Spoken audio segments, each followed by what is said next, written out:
Hola. Hello. Thank you for being here for a reading from the Handbook of Research on Teachers of Color and Indigenous Teachers. We continue with page 357. Chapter 26 is titled E-Communities, How an HBCU Research Practice Partnership, Community Cultural Wealth, Galvanized Students' Access to STEM Spaces, by Professor Deena Khalil, Howard University, by Professor Angel Miles Nash, Chapman University, by Professor Adrian Wayne Bruce, Howard University, by Professor Joanna Sanchez, Excelencia in Education, by Professor Meredith Kier, William and Mary.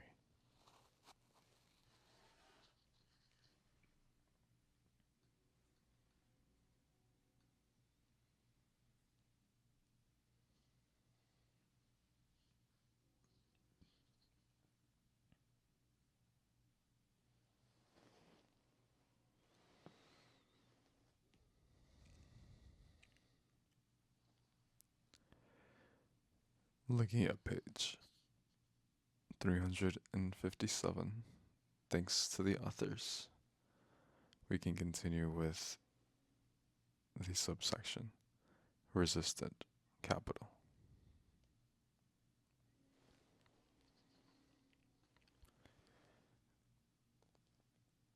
During these times, I invite you to kick back and relax.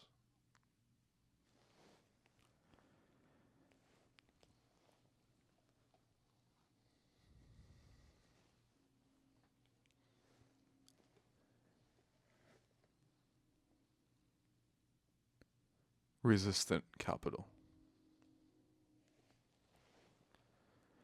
Yoso, 2005, described resistant capital as the knowledge and skills individuals develop to challenge inequalities.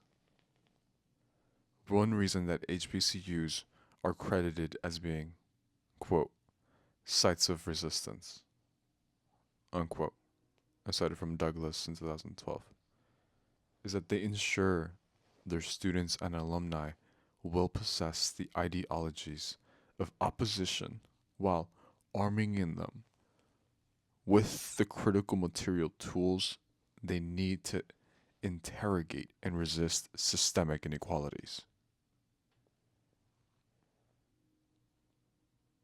Just as many secondary level minoritized students face barriers to advanced level mathematics courses that are critical to accessing higher education.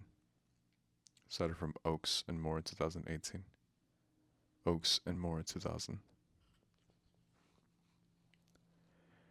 Many women and students of color seeking to major in STEM at predominantly white schools face institutional exclusionary practices of, quote, weeding out, unquote, all but the, quote, best and brightest, unquote, thus promoting an individualistic environment that limits peer support.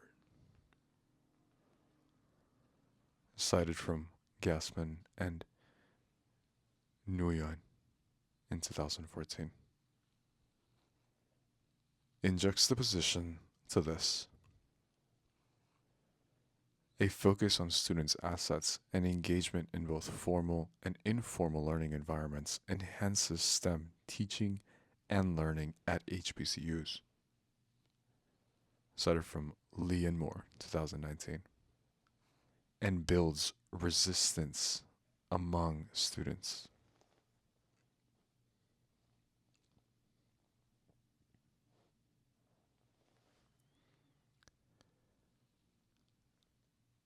Indeed, intentionally positioning stakeholders' narratives of resistance as epistemological resources in math and science classes was an intentional design principle of e-communities.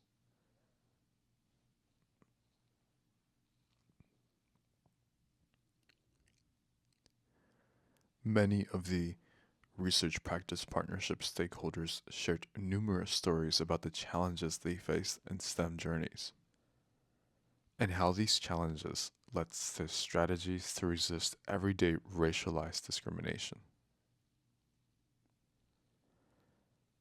Specifically,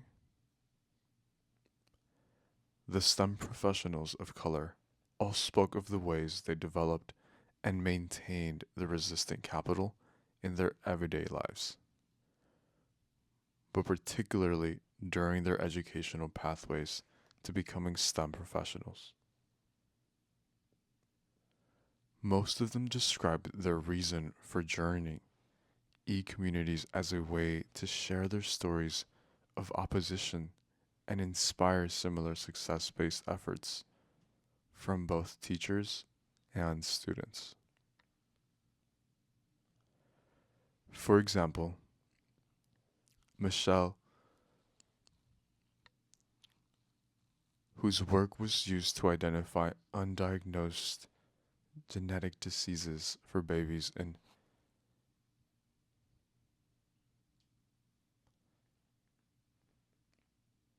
neonatal intensive care units at various hospital sites across the United States, discussed the resistant capital she used when her advisor tried to dissuade her from pursuing medical school. Michelle recalled,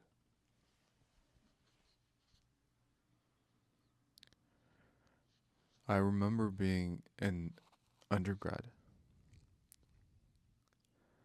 and I had an advisor who advised that I teach instead of going to med school. And there isn't anything wrong with teaching. But why would you suggest that I couldn't continue to pursue med school and then teach? Especially since my grades don't say, quote, oh, this isn't going to work, unquote. So what makes you tell me that when you're telling these white boys to go to med school, you know what I mean?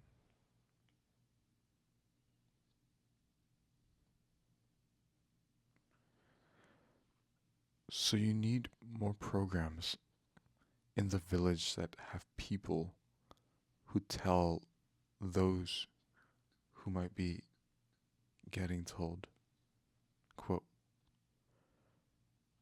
go over here. You can't do this, unquote. But you've got 6 other people over there telling you that you can.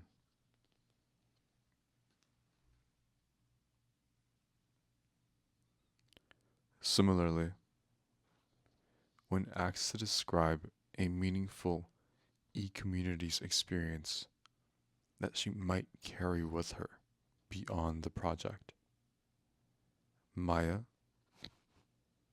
a black system engineer,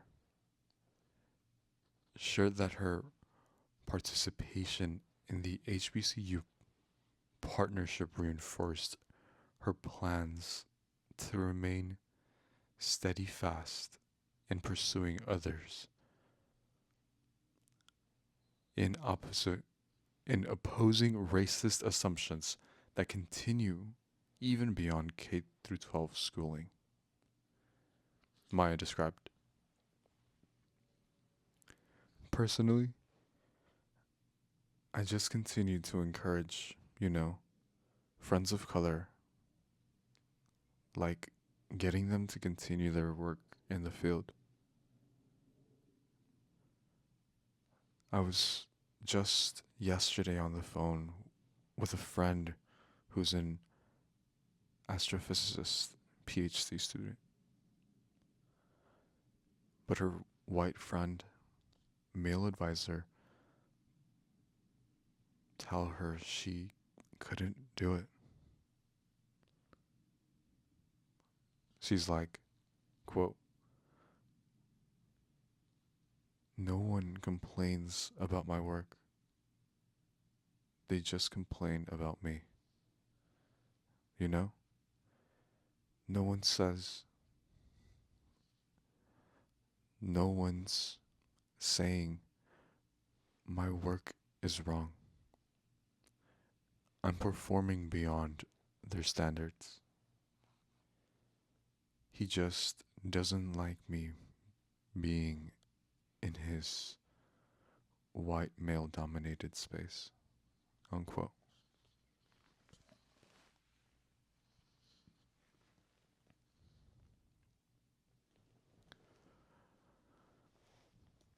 By finding ways to resist barriers or challenging when negotiating racialized spaces within and beyond K through 12 classrooms, the participating black STEM professionals helped both teachers and students recognize that they too needed to renegotiate their math and science identity as successful contributors to STEM. A cited from Palmer and Moore, 2011. And to resist any notion to the contrary that about black communities.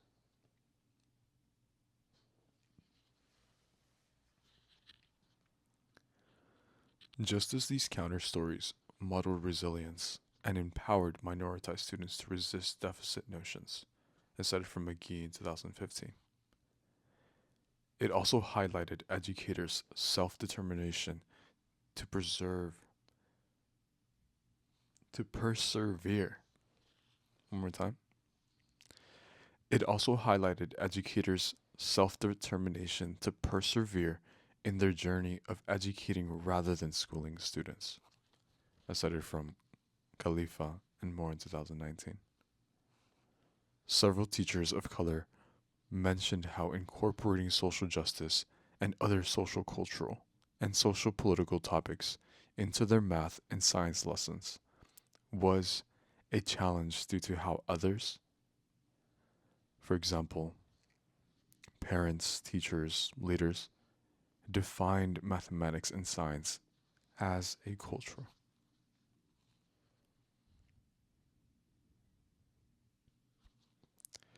By developing and implementing culturally specific engineering design lessons, teachers felt they countered deficit notions of what STEM is and who can access it and who can contribute to it.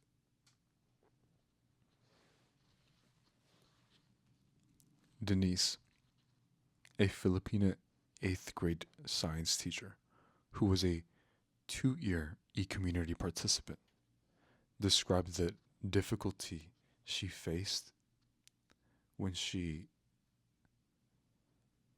diverged from institutional requirements that shaped parental experience. Parental expectations.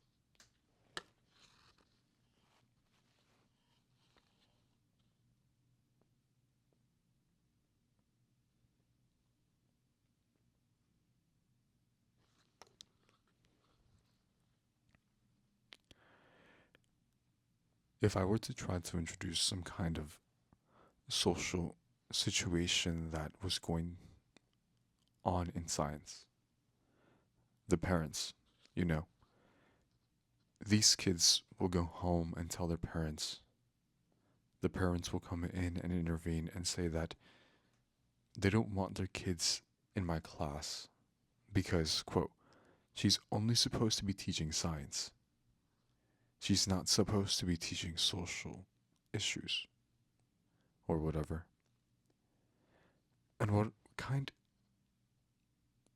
of, and that kind of comes from the parents' perception of what I should be teaching their children. Whereas this research practice partnership is supposed to be about collaborating.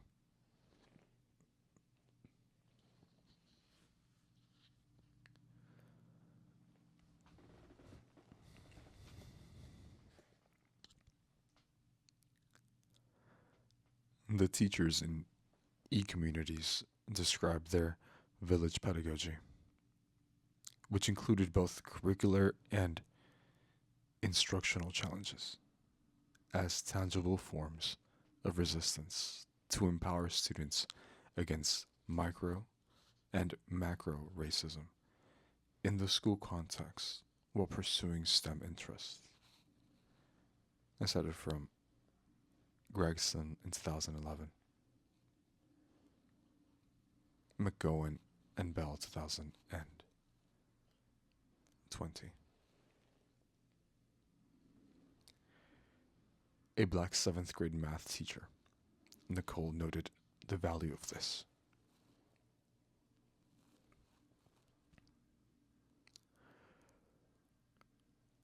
I think those are the girls in my classroom.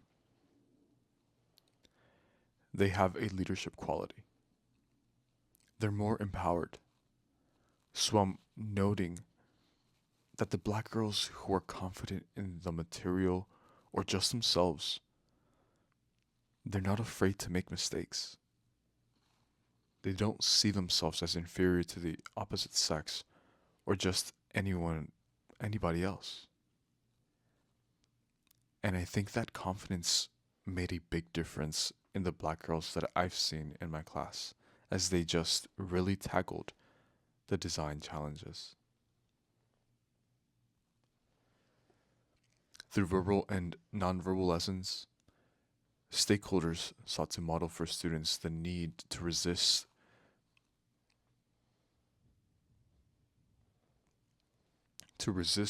the barrage of societal messages devaluing blackness and belittling black women.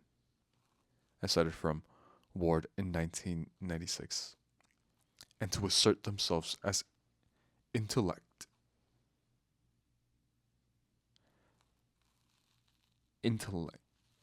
intelligent, and to assert themselves as intelligent, strong, and worthy of respect. To successfully access STEM spaces, including successful pathways to STEM careers, minoritized students need access to meaningful STEM learning spaces. Actually, hold on. I'd like to rewind and reread the previous sentence again. Through verbal and nonverbal lessons, stakeholders sought to model for students the need to resist the barrage of societal messages devaluing blackness and belittling black women. I cited from Ward in 1996. And to assert themselves as intelligent, strong, and worthy of respect.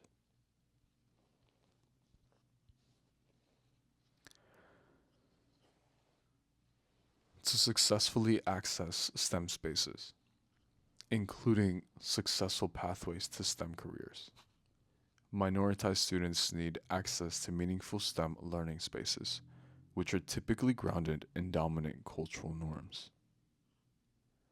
As cited from Samuelson and Lettres in 2016. The participating STEM professionals echoed the importance of resistant capital, which they viewed as a strategy with which they could collectively counter deficit rhetoric about their intellect and work. They used their stories of resistance and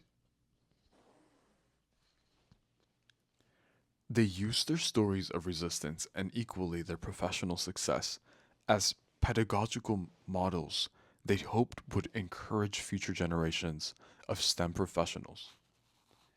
The demonstration of the resistant capital also had an enholding effect.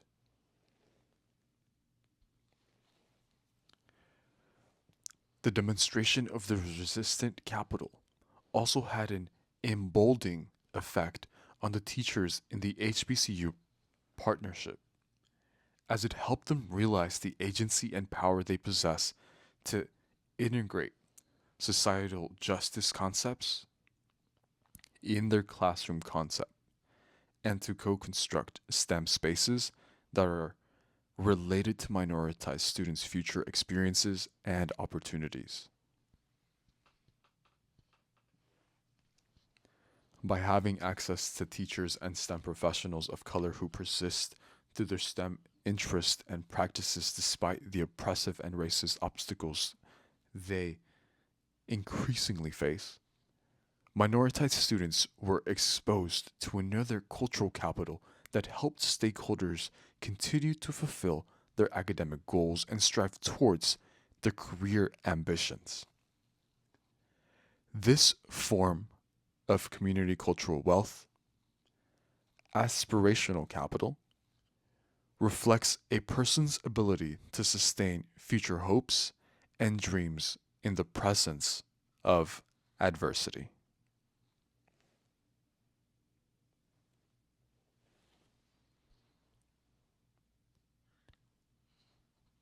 We're pausing here. Thank you for joining me for this reading from the Handbook of Research on Teachers of Color and Indigenous Teachers from Chapter 26.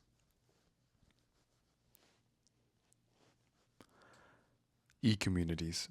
How an HBCU research practice partnerships community cultural wealth galvanize minoritized students' access to STEM spaces. By Professor Deena Khalil at Howard University. By Professor Angel Miles Nash at Chapman University. By Professor Adrian Wayne Bruce at Howard University. By Professor Joanna Sanchez at Excelencia in Education. And by Professor Meredith Kier at William and Mary. Thank you, professors, for Chapter 26. One more time, thank you, professors, for writing Chapter 26. Thanks to you, we get to continue with more from the Handbook of Research on Teachers of Color and Indigenous Teachers as we look at page 358. Following Chapter 26's section, Insight into Stakeholders' Community Cultural Wealth. Next,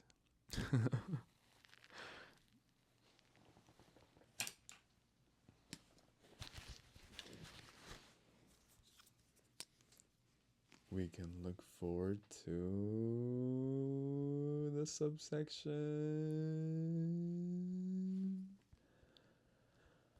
Drum roll.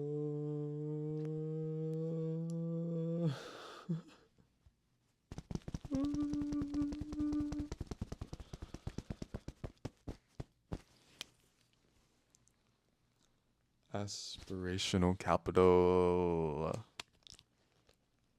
We can look forward to this subsection of Chapter 26 and more from the Handbook next time. Until then, I wish you a good day.